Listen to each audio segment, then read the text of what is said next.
السلام عليكم. طبعا أنا هي ضحية غالب القاضي اللي تزوجني بالخداع وبالظلم. طبعا أنا بنت عمري 18 سنة يتيمة الأب. كان معي أخ واحد الله يرحمه جاء أجل الموت. فجاء غالب القاضي صلح لنا قبر أخي بعد وفاة أخي. ما كنا نعرف غالب القاضي إلا من عبر الجيران، كلموا وجاء صلح قبر أخي وهذا. ودرينا وقتها انه يعني فاعل خير لانه ما كناش نعرفه من قبل. درينا انه فاعل خير بعد ما صلح قبل اخي راح بعد حاله. واحنا هين احنا ما كانت لحالنا، احنا كنا معتمدات على اخي في ايجار وفي كل شيء. تراكم علينا ايجار البيت بعد اخي. فجلس فترة واتصل بنا غالب القاضي بيسأل كيف احوالنا من بعد وفاة اخي وكيف. قلنا له والله ان الحال يرثالها وانه الحمد لله تراكمت علينا ايجار البيت.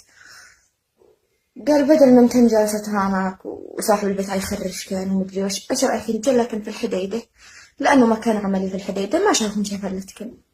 ابسط لكن بيتنا على نظري يقع رخيص وانا اسجلكم في منظمة خيرية وكمان في السلات الغذائية حقي. فرحنا قلنا حلق لقيت عندي. قال انا غير بيت رخيص. قالوا عبسر لي وظيفة الحين هو في الحديدة يعني مكان عمل وهكذا. عبسر لي وظيفة واشتغل هناك في الحديدة. قلنا تمام. جلس هكذا يومين واتصلنا. قال قضى لي 30 بيت بحدود 20,000 مع الماء والكهرباء. فرحنا قوي. قال وانتي بشوف لك وظيفة تشتغلي وكمان بسجلكم في المنظمات الخيرية وفي السلات الغذائية حقي وما شافكم شغلتكم قد انتي بنتي وهذيك اختي. قلنا سابر جزاه الله خير. قلنا طيب. قال خلاص احنا بعد تحركوا. قلنا ان شاء الله خلينا بس نبيع حقنا المجلس بحق النقل نقول للحديدة. قال ما عليكن الإيجار أنا قديت لك المقدم حق 3 أشهر وحق النقل علي لا تهمناش. أنا قد نفعل خير مع الناس كلهم ما بحنا بشبكن. قلنا جزاه الله خير. بكرنا اليوم الثاني بزينا عفشنا وتوكلنا على الله. قلنا يعني عم وصلنا بيتنا قد البيت جاهز. قال جاهز وديت له مقدم حق 3 أشهر مع الباقي لا تدخلون بيتكم والباقي علي. أنا عاد أسجلكم في منظمات خيرية في السلات الغذائية حقي وشبت لش وظيفة واشتغلت وعشتي وأنا ما شافون شفلتكم. قلنا يلا جزاه الله خير وفرحنا من البهذل في صنعاء. يعني ما لقينا لنا لا رضي صاحب البيت يصبر علينا بالإيجار ولا شيء نتراكم علينا الإيجار. توكلنا الحديدة واحنا قد احنا يعني واثقين برجل الخير غالب القاضي انه يعني رجل خير ودين وباي يفعل معنا المستحيل مثل ما يفعل مع الفقراء المحتاجين الثانيين. لو ما وصلنا الحديدة وصلنا الليل.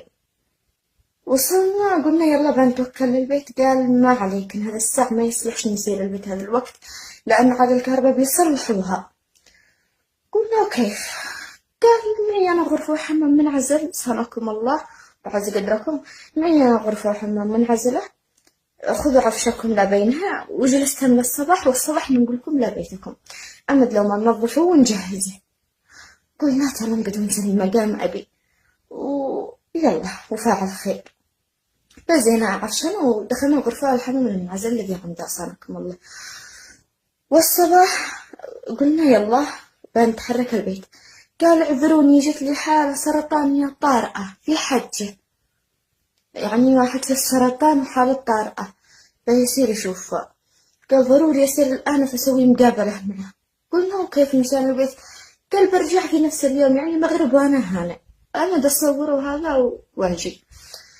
قلنا طيب. رجع قال شوفي أنا مصور حقي بصراحة ما خليته يجي حين أنت في البيت هنا ما يصبرش يعني حين أنت المكالف خليته لي رحمة لكن أنت بعد تفعلن خير وتصورني قد أنت تكسب لكن أجر.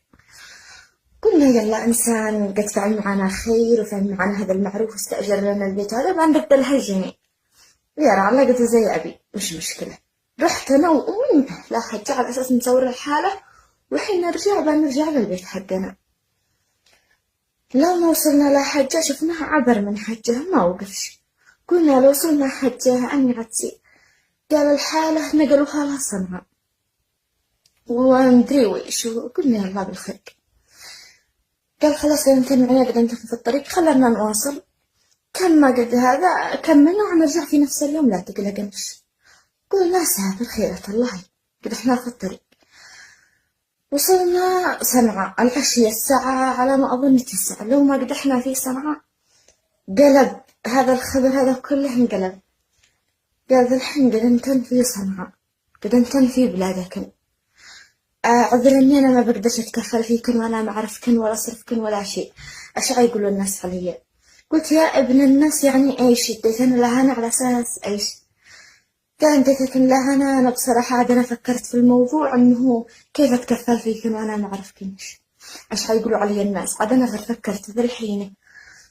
قلنا له كيف تدينا لهنا وتفعل بنا هكذا قال والله اعذرني ما بش معي حل الا انه يا نزلت في بلادك او حل ثاني ما انتي تتزوجين اللي هي انا اللي انا بمقام بنته. يا نزلت بلادك انت في بلادك يا نزلت لكن هنية او ان انتي تتزوجيني. قلنا غيرت الله كيف بطايقنا وعفشنا وكل شيء عنده في الحديدة. احنا في صنعاء قد الدنيا ليل، لا معنا لا ملجأ ولا مسكن ولا صديق ولا قريب. قلنا كيف نفعل؟ يعني كيف تدينا لهانا وتكذب علينا وكيف تخلينا نجي للحديدة أساسا تكذب علينا؟ رجع قال والله أنا ما أقدر، أنا عاد أنا غير فكرت ذا الحين بالموضوع إنه كيف أتكفل فيك. قلنا ما عاد تكفلش أنت عاد تدخلنا البيت عاد تسوي وظيفة وش أكون أشتغل أنا على نفسي. قال والله اعذرني ما بقدرش، والله ما معك إلا حل واحد إن هي تتزوجين يا نزلتين بنت في بلادك. ومسكنا باليد الذي توجعنا مكالف آخر الليل في الشارع في شوارع صنعاء لحالنا شعير الناس علينا. قلنا خيرة الله قدر الله ما شاء فعل، بتزوجوا ولا البهدلة انت بهدلة أمي عجوزة كبيرة في السن في الشوارع ومركلة وحيدة في الشارع. قلت يلا وافقت ان انا اتزوجها. قال لي كم بشرط؟ ما بش معي لا شرط ولا مهر ولا معي حتى حق محبس ولا دبله، ما معي الا حق الامين الشرعي. قلنا وكيف؟ قال خلاص. قلنا قدر الله ما شاء فعل، توكلنا على الله وافقت واني تزوجته بلاش. صرنا بنفس الوقت خلى المصور حقه صدام الدوح، لأنه أنا على ما قلت لكم إني يتيمة الأب وما بش معي أخوة الله يرحمه في مات وما بش معي عمو، وخلى صدام المصور حقه صدام الدوح اللي بيصوره اتصل له وخلاه يجي أوكله بنفس اليوم بنفس الوقت. عقدنا خلاه إنه يجي على سبيل إني أوكله بعقد الزواج حقي، لأنه ما بش معي أنا أخ أوكله. وكلت صدام وودانا لعند الأمين الشرعي ورحنا في نفس الوقت. وكلت صدام وعقد لنا صدام من فيه. والشهود يحيى القاضي ابن عمه ويحيى كمان الثاني هو القاضي ابن عمه عيال عمه الاثنين الشهود الذي شهدوا. ويلا كملنا وعقدنا ورجعنا الحديدة بنفس اليوم.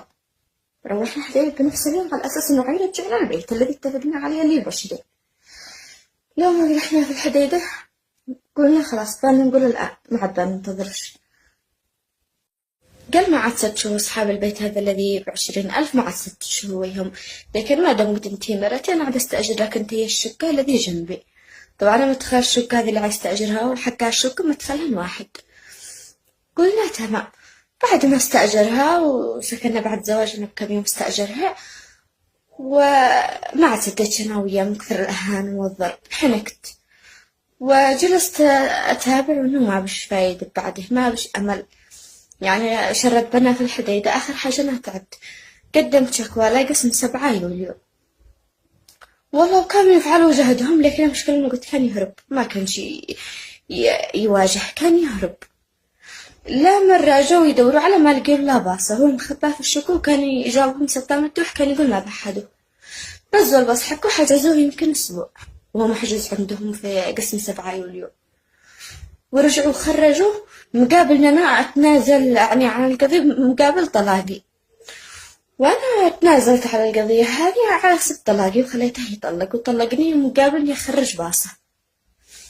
ورغم إن أنا واحمل بابنه حامل بابنه شرد بنا وذي الحين مشردتنا أمي في صنعاء عفشنا في الحديدة. طبعا صاحب البيت الذي في الحديدة هو صاحبه واتفق هو وياه أنهم يخرجونا من البيت، وصاحب البيت قال ما بالله نخرج من البيت اللي في الحديدة. آخر حاجة قلنا خلاص بعنا المجلس حقنا من صاحب البيت اللي في الحديدة ب150,000 على أساس نجي صنعاء ندور بيت. جينا صنعاء وإنهم يشتوا 3 أشهر مقدم وأقل بيت ب40,000 ويشتوا ضمانة تجاري وإحنا ما بش معانا ضمانة تجارية. قال لنا هنا بانوا في شهر في صنعاء وجالسات في فندق بندور بيت ما لقينا. شو قال لنا ذا الحين في صنعاء بانوا في شهر لا لقينا بيت ولا شيء. صاحب البيت الذي بالحديدة حجز عفشنا وغلق علينا الشقة. ذا احنا الشقة مغلقة والعفش حقنا محجوز لو ما ندي إيجار وحق الماء والكهرباء.